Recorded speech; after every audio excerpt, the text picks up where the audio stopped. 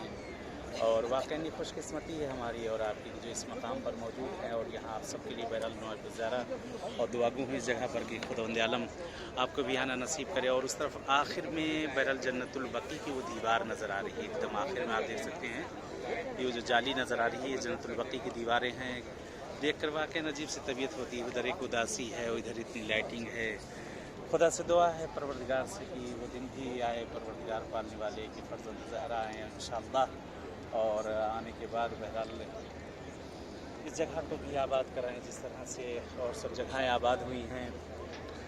यहाँ पे बहरहाल इस मकाम पे ख़ास तौर से जो बे औलाद लोग हैं, जो बे औलाद हैं, उनके लिए औलाद के लिए दुआएं इंशाअल्लाह खुदावंद आलम उन्हें औलाद नबीना जनाब रसूल खुदा के सदक़े में इनायत करे। और जो मकरूज़ हैं, कर्ज़दार हैं, खुदा उनके कर्ज़ों को अपने गैर से अदा करे। और जो बेरोज़गार हैं परवरदिगार उनकी रोज़ी में खैर व बरकत इनायत करे, उन्हें रोज़ी दे इंशाअल्लाह। और ख़ास तौर से हमारे जवानों की जो मुश्किलात जिस तरह की भी हैं परवरदिगार उनकी मुश्किलात को दूर करें। और बहुत से लोगों ने इल्तिमास से दुआ किया खुदावंद आलम ने जिन्हें औलाद दी है, जो अपने बच्चों की शादी किया और रिश्तों के लिए परेशान है, खुदावंद आलम उन्हें बराबर के रिश्ते इंशाअल्लाह इनायत करे।